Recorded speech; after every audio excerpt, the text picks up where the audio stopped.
ሰላም ጤና ይስጥልን ወደ ሐመር ውሃ ቤተሰቦቻችን።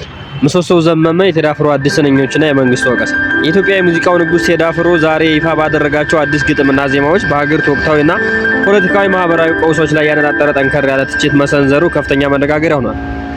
በተለይም ዳስጣል ወይም አንሳው በሚል ርዕስ ያጋራቸው ስንኝ መንግስት የተከተላቸው ባሉ ፖሊሲዎች በአዲስ አበባና ዙሪያው ባሉ ለውጦች ላይ ያለውን ህዝባዊ ምሬት በኪነ ጥበብ ቋንቋ የገለጸበት እንደሆነ ተነግሯል።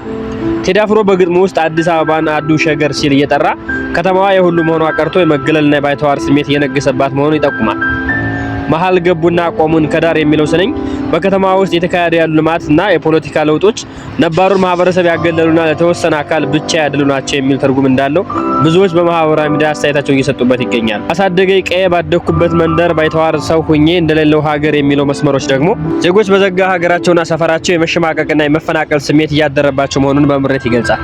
አርቲስቱ በግጥሞቹ ውስጥ መንግስት በቀጥታ ስም ባይጠራም አምኖ መከዳት እንዴት ያማል፣ እንዴት ይቻላል ዝም ማለት በሚል ጥያቄዎችን በህዝቡ ዘንድ ያለውን ከፍተኛ የፍትሃዊና የዲሞክራሲ ጥያቄ አንጸባርቋል። በተለይም ያቆምኋትን ሀገር ተፈትኜ በሳት እንዴት አቀርቅሬ ባንዲራዬን ላንሳት የሚለው ክፍል በሀገራዊ ክብርና በሰንደቅ ዓላማ ዙሪያ ያሉ ውዝግቦችን ህዝባዊ ቁጭት የሚቀሰቅስ ሆኖ ተገኝቷል።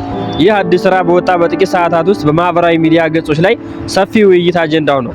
ብዙዎች ቴዲ አፍሮ እንደተለመደው የህዝብን ብሶት በዜማ ተነፈሰ ሲሉ አድናቆታቸውን ሲገልጹ፣ ሌሎቹ ደግሞ ግጥሞቹ ወቅታዊ የመንግስት አካሄድ በድፍረት የሞገቱ ናቸው በሚል የፖለቲካ ወቀሳ እንደሆኑ እየገለጹ ይገኛሉ። በአጠቃላይ የቴዲ አፍሮ አዲስ ስራ የዜጎች መፈናቀልና ባይተዋርነት፣ የኢትዮጵያዊነት መገፋትና የታሪክ አደራነት እና መንግስትን አምኖ መከዳት በጥልቀት የዳሰሰ በመሆኑ በቀጣይ ቀናትም መነጋገሪያነት እንደሚቀጥል ይጠበቃል።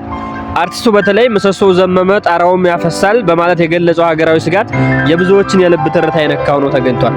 ውድ ሐመር ውሃ ቤተሰቦቻችን አሁን ያዘጋጀላችሁ ፕሮግራም ይሄን ይመስል ነበር። በቀጣይ አዳዲስ መረጃዎችን ወደ እናንተ እናቀርባለን። እስከዛ ግን የናካውን ሰብስክራይብ ማድረግ በተሰቡ ነው።